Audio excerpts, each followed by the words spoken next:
부활하신 예수님께서 제자들에게 세 번이나 나타나셔서 이 제자들을 찾아오셨습니다. 이 제자들 정말 주님이 부활하시고 그 손과 또 옆구리의 상처까지 보여주셨지만 이 제자들이 그 이후에 그들이 해야 될 일들을 사실은 찾지 못하고 다시 자기들의 고향으로 와서 물고기를 잡게 되었습니다. 주님께서 이 제자들 안에 아직도 해결되지 못한 것이 있다는 것을 주님께서 아시고 이 제자들을 다시 찾아오셨습니다.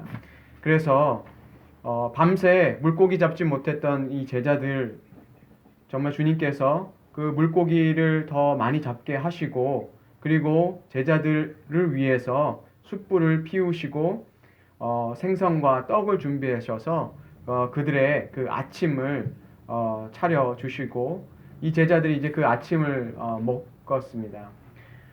그리고 나서 예수님께서 시몬 베드로에게 묻습니다. 이 사람들보다 나를 더 사랑하느냐? 이렇게 예수님께서 물어보셨는데 여기서 이 사람들이라고 할 수도 있고 사람일 수도 있고 이것들이라고 해도 상관이 없습니다. 제가 보기에는 이것들이라고 하는 것이 더 정확한 번역 같아요. 이 이야기의 상황을 볼 때 어떤 대명사가 사람을 뜻하는 것도 되고 어떤 대상을 택하는 그런 경우도 있는데 이 경우는 이것들, 그러니까 사람과 그 베드로가 처했던 그 상황 속에 있는 모든 것을 의미한다고 볼 수 있습니다. 그래서 왜냐하면 제자들, 같이 왔던 동료 제자들을 사랑하기 때문에 물고기를 잡은 건 아니거든요. 베드로가 다시 그 이후에 부활하신 주님을 자기가 만나고 나서 자기 스스로가 주님께서 부르신 그 사명을 감당할 수 있는 사람인 것을 생각해 봤을 때 아마 자기가 자격 없는 사람, 자기 스스로 실패했던 어떤 그런 그 마음을 가지고 있어서 아마 그것을 감당하기에 자신이 없었던 것 같아요. 그런데 그래서 이전의 삶으로 다시 돌아왔죠. 이전에 고기 잡던 대로 왔었고 이전에 하던 그 삶을 이어서 계속해서 살아나가는 부활의 그 메시지를 이제 배웠으니까 주님이 부활하셨구나. 이제 나에게 그 부활의 그 소망을 가지고 살아야지. 예전처럼 살면서 부활의 영광을 가지고 부활을 기다리면서 그렇게 다른 사람들처럼 살아가면 되는 거 아닐까? 아마 그런 생각을 했을 수 있는 것 같아요. 그럴 때 예수님께서 이것들보다 다 나를 사랑하느냐라고 말씀하신 거는 아마 베드로 마음속에 그래 이제 부활도 알았으니까 부활의 그 말씀도 깨달았으니까 이제는 예전처럼 고기 잡아서 살면서 이 부활을 기다리면서 살아야겠는 다른 사람들 같이 그렇게 살면 되지 않을까라고 생각할 수 있다는 걸 알 수 있어요. 베드로가 가난한 어부 아니었어요. 이 베드로가 가지고 있었던 배와 이런 거는 우리 시대로 보면 약간 그 미들 클래스 중간 계층 이상이라고 보는 경우들이 더 맞다고 지금 사람들이 얘기합니다. 그러니까 베드로가 가난한 사람 아니었어요. 이 베드로는 이 배도 가지고 있었기 때문에 어느 정도 살고 있었던 사람이라고 볼 수 있어요. 그래서 예수님께서 물어보는 거예요. 베드로한테 너가 이 모든 것, 그쵸? 그 배와 그쵸? 고기 잡던 그 삶, 그쵸? 그리고 더군다나 그 날에 예수님께서 고기를 많이 잡을 수 있게 해주셨잖아요. 그래서 이 베드로는 아마 그 이전에 고기 많이 잡던 때 예수님께서 만약에 오늘도 공친날이면 역시 이 고기 잡는 인생은 잘 될 때는 좋은 거고 안 되면 안 좋고 그냥 그런 게 아니라 예수님께서 오히려 고기를 많이 잡게 해주셔서 베드로한테 이전에 정말 사업할 때 잘 되던 거, 그쵸?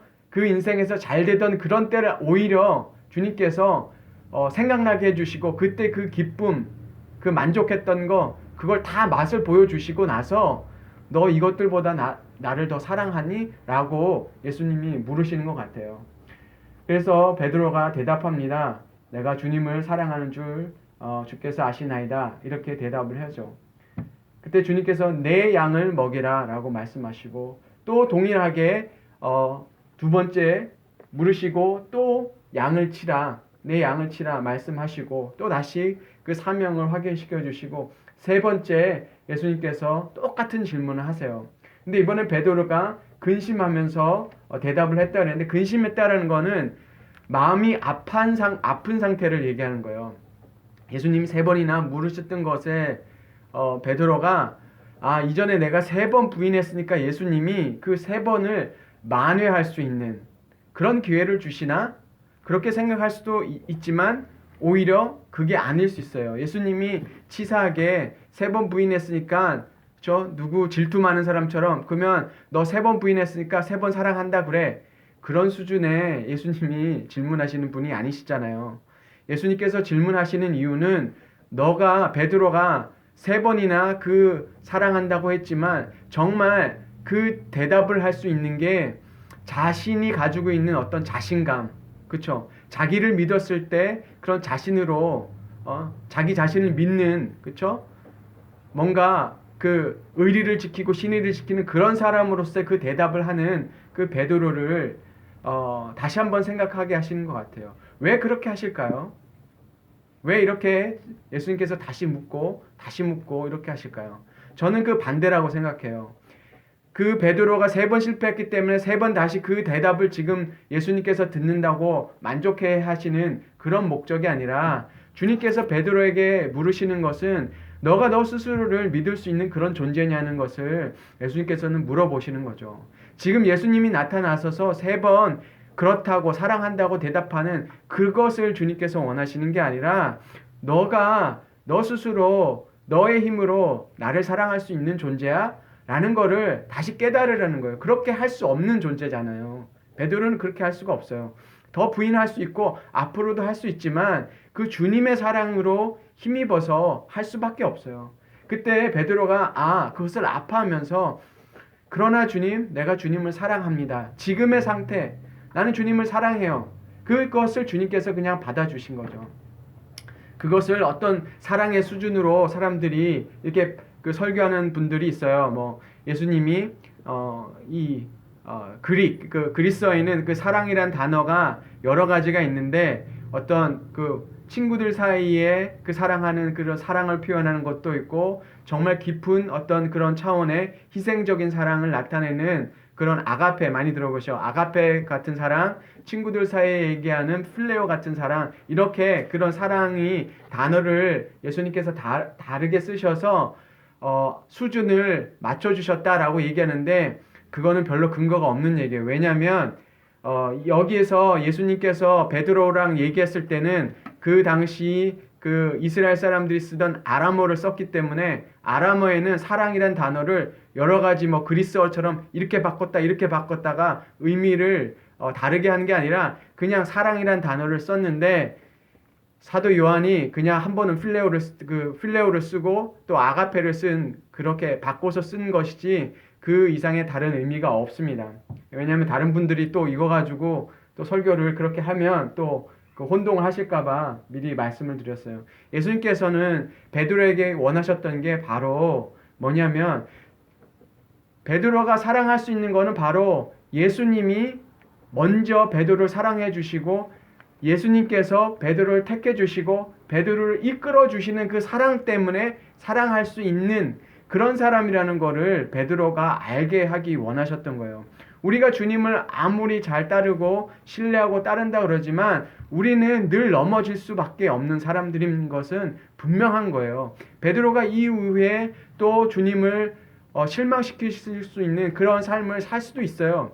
그때마다 그러면 예수님이 다시 오셔가지고 베드로한테 추궁하듯이 그렇게 하시지는 않을 거예요. 주님께서 원하신 것은 정말 베드로가 주님을 사랑할 수 있는 것은 바로 예수님의 그 끝까지 사랑하시는 그 사랑 때문에, 예수님의 그 신실하심 때문에, 예수님의 그 열심 때문에, 예수님이 부활하신 주님이 하나님의 그 보좌에서 그 베드로를 향해서 하나님의 그 사랑하는 자들을 위해서 중보하시는 그 기도를 통해서 우리는 살아갈 수 있는 그 사람들이라는 것을 깨닫기를 원하셨던 거죠. 그럴 때 베드로가 마음이 아팠다는 것은 자기 힘으로 그렇게 주님을 사랑할 수 있는 그런 사람이 아니라는 것을 자기가 이제 깨닫고 주님 앞에 주님이 내 마음을 아십니다. 그쵸? 그것을 주님께서 받아주신 거라고 볼 수 있어요.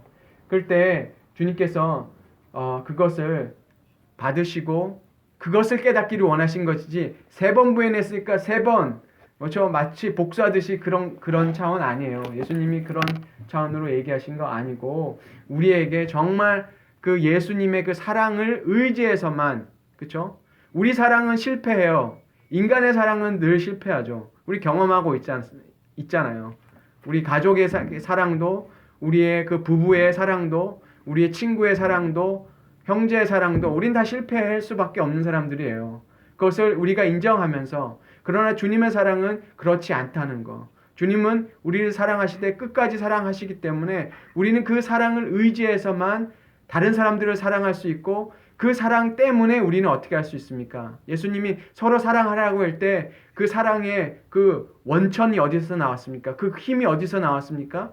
바로 예수님이 우리를 사랑하신 것처럼 우리가 사랑할 수 있다라는 거예요. 그러니까 우리는 사랑을 받은 것만큼 누구한테 받은 것만큼 예수님께 사랑을 받은 것만큼 하나님의 사랑을 받은 것만큼 우리는 사랑을 줄 수밖에 없어요.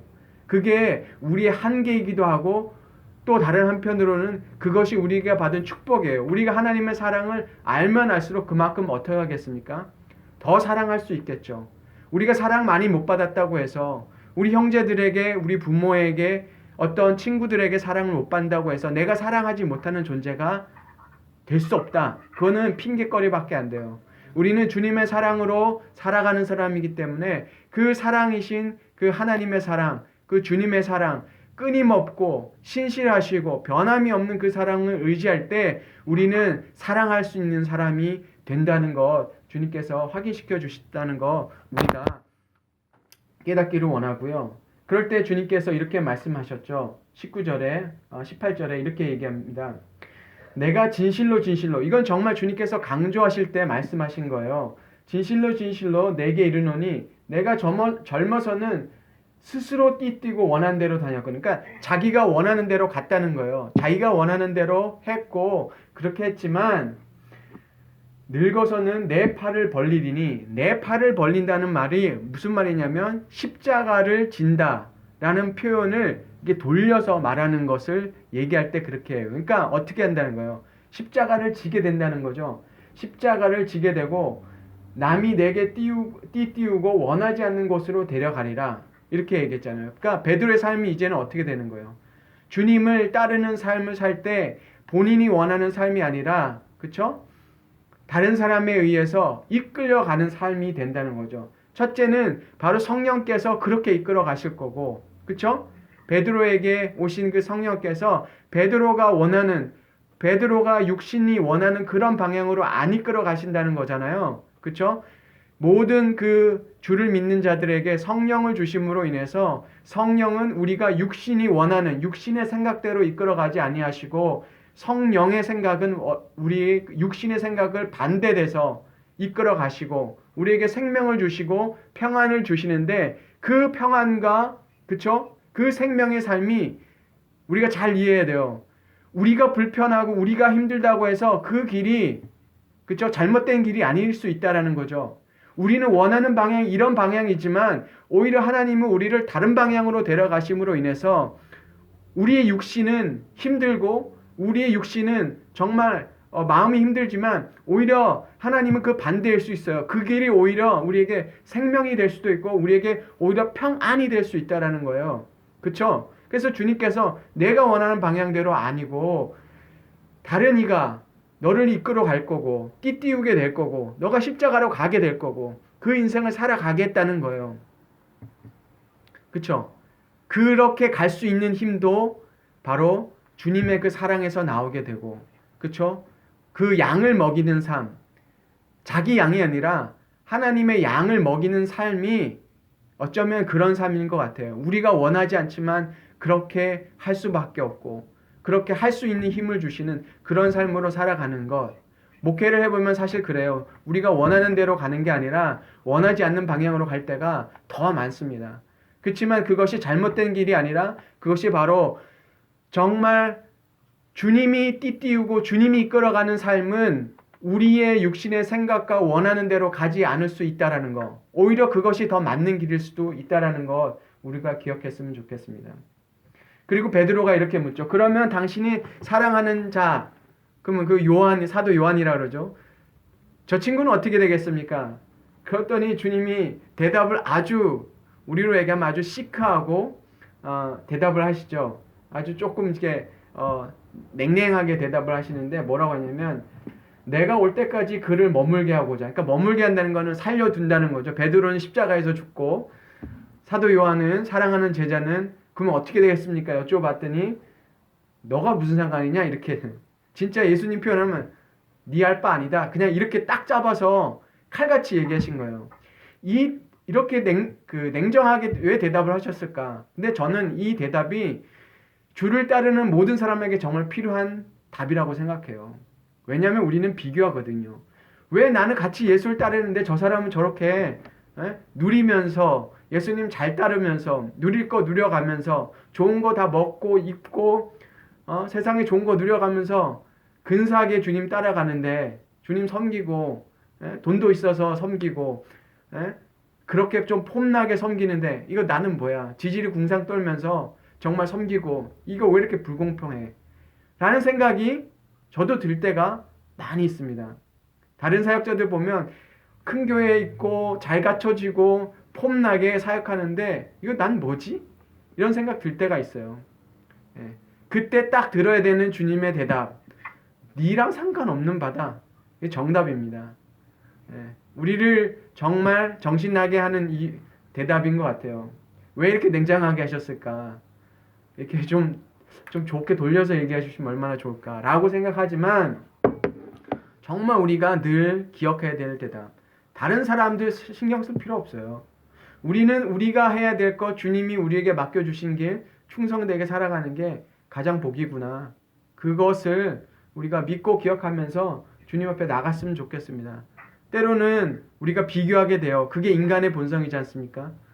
비교하게 되고 저 사람은 예수 믿고도 이런 거 겪지 않고도 잘만 하는데 더 폼나게 하는데 라고 생각하지만 우리는 바로 주님이 우리에게 맡겨주신 그 길, 우리가 그 안에서 정말 주님의 주시는 사랑으로 우리에게 맡겨주신 것 충성스럽게 하면서 그 안에 하나님이 주시는 그 은혜로 가지고 끝까지 그 주님이 주신 십자가, 그래서 주님께서 말씀하셨잖아요. 나를 따르라.